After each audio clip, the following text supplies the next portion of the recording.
यार एकदम अजीब वाकया था। रात को मैं घर लौट रहा था और अचानक लगा जैसे मेरे पीछे कोई है। सुनसान सड़क, हल्की सी हवा और वो अजीब सी छाया। सच में पैर जैसे जम ही गए थे। ऐसी हालत में तो किसी का भी दिल धड़क जाए। वैसे भी रात का सन्नाटा और छाया, ये कॉम्बिनेशन अपने आप में डरावना होता है।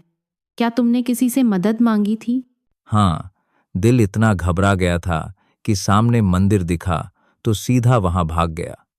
पुजारी बाबा बैठे थे। मैंने हांफते हुए कहा, बाबा, लगता है कोई मेरा पीछा कर रहा है। बहुत डर लग रहा है। बाबा का रिएक्शन कैसा था? कई बार तो वो लोग ऐसी बातों को बहुत सामान्य मानते हैं, लेकिन तुम्हारे केस में क्या हुआ? बाबा ने बड़ी शांति से कहा, ये भूत नहीं है बेटा, ये प्रेत है। अब मैं और घबरा गया। मन में यही सवाल घूमने लगा, भूत ज्यादा खतरनाक होते हैं या प्रेत? ये सवाल तो बचपन से हमारे दिमाग में बैठा है। कुछ लोग कहते हैं भूत बस डराते हैं, प्रेत नुकसान पहुंचा सकते हैं। लेकिन सच बताऊं, कई बार असली डर इनसे नहीं, हमारे खुद के दिमाग से शुरू होता है। बिल्कुल। अभी सोचो, जब अंधेरा गहरा हो, सब सो रहे हों और अचानक कोई आवाज सुनाई दे जाए तो दिमाग खुद ही मान लेता है कि कोई भूत है। मुझे याद है, एक बार हल्की सी खटपट हुई थी कमरे में, और मैं तो कंबल में छुप गया था। असल में डर बाहर से नहीं, भीतर से पैदा होता है। हमारा दिमाग ही हमें सबसे ज्यादा डराता है। वैसे फिल्मों ने भी इसमें कोई कसर नहीं छोड़ी। जब भी भूत की बात आती है, दिमाग में लंबी झल्ली बाल, लाल आंखें और खून से सना चेहरा आ जाता है, चाहे असली जिंदगी में वैसा कुछ हो या न हो।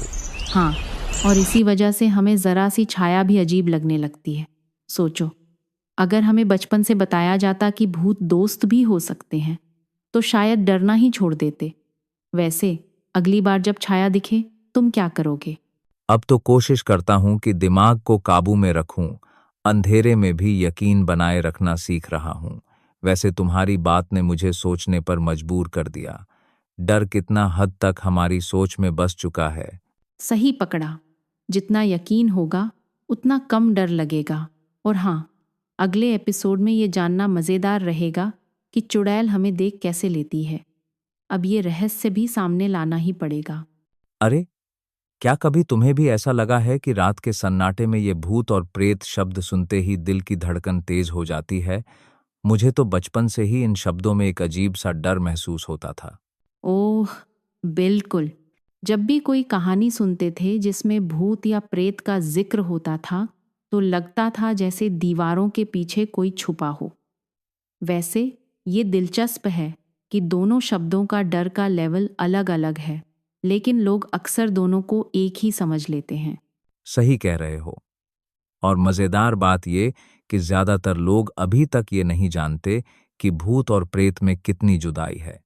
चलो, आज इसी का पर्दा उठाते हैं। बिल्कुल। आगे बढ़ते हैं और जानते हैं कि आखिर भूत होते कौन हैं और उनका डर इतना गहरा क्यों है। तो सुना है, जब किसी की जिंदगी अचानक थम जाए या उसकी कोई ख्वाहिश अधूरी रह जाए तो उसकी आत्मा भूत बन जाती है। वो हमेशा उसी जगह पर भटकती रहती है जहां से उसकी कहानी अधूरी रह गई थी। हाँ, यही तो सबसे डरावनी बात है। क्योंकि सोचो, अगर किसी को अपने साथ हुए अन्याय का बदला लेना हो या अपनी अधूरी ख्वाहिशें पूरी करनी हो, तो वह आत्मा कभी चैन से बैठ ही नहीं सकती। बिल्कुल। और शायद इसी वजह से भूतों को हमेशा गुस्से, दुख और बदले की आग में जलता हुआ बताया जाता है। वो बिना शरीर के भी अपनी मौजूदगी का एहसास दिला ही देते हैं। यही वजह है कि भूतों की कहानियां सुनते ही लोग डर के मारे रात को बत्तियां जलाकर सोते हैं। लेकिन प्रेतों की बात थोड़ी अलग है ना? बिल्कुल। अब जरा प्रेतों की दुनिया की तरफ चलते हैं, जहां डर से ज्यादा बेचैनी और अधूरापन है। अब बात करते हैं प्रेत की। कहा जाता है, अगर किसी इंसान की मृत्यु के बाद उसके लिए श्राद्ध या तर्पण जैसे जरूरी संस्कार नहीं किए जाते, तो उसकी आत्मा प्रेत बनकर रह जाती है। और यही वजह है कि प्रेत किसी से बदला नहीं लेते। वो तो बस भूखे, प्यासे और बेचैन आत्मा होते हैं जो अपनी मुक्ति की तलाश में भटकते रहते हैं। कहीं ना कहीं इसमें थोड़ी सी दया भी महसूस होती है ना? हाँ, मुझे भी ऐसा लगता है जैसे प्रेत डराने नहीं, बल्कि मदद मांगने आते हैं। उन्हें शांति चाहिए होती है, न कि बदला। मज़ेदार बात यह है कि गांवों में आज भी लोग श्राद्ध और तर्पण करते हैं ताकि कोई अपना प्रेत बनकर न रह जाए। वैसे ये सारी बातें सोचकर कभी कभी डर कम और दुख ज़्यादा महसूस होता है। सच में। अब ये सोचकर आगे बढ़ते हैं कि दोनों में से कौन ज्यादा खतरनाक है, भूत या प्रेत। तो असली सवाल यही है कि ज्यादा खतरनाक कौन है, भूत या प्रेत। ज्यादातर कहानियों में भूतों को ज्यादा डरावना और खतरनाक दिखाया जाता है, क्योंकि उनके अंदर बदले और गुस्से की आग होती है। हाँ, और यही वजह है कि भूत अक्सर डराते हैं, अजीब अजीब हरकतें करते हैं। प्रेत को लेकर लोगों के मन में डर कम होता है, क्योंकि वो मुक्ति और शांति चाहता है। इसलिए प्रेत के लिए ज्यादातर लोग दया महसूस करते हैं। बिल्कुल। एक तरफ भूत डर का नाम है, दूसरी तरफ प्रेत बेचैनी और तड़प का। इसी वजह से लोग भूत से डरते हैं और प्रेत को शांति दिलाने की कोशिश करते हैं। और ये फर्क जानना इसलिए भी जरूरी है, क्योंकि तब हमें समझ आता है कि हर आत्मा का डरावना होना जरूरी नहीं।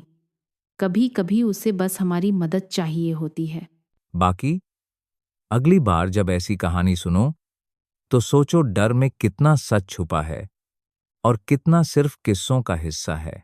वैसे अब जब भूत प्रेत की बात हो ही गई, तो जरा सोचो चुड़ैल और पिशाच के बीच असली आतंक कौन है। अरे वाह, ये तो अगला लेवल डर है।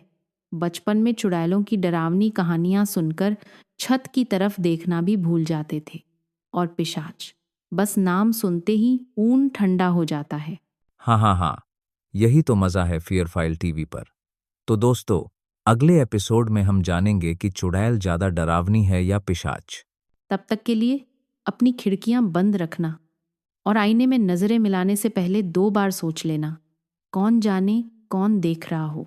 तो दोस्तों, अगर ये चर्चा पसंद आई हो तो लाइक, शेयर और सब्सक्राइब जरूर करें। मिलेंगे अगले रहस्य के साथ।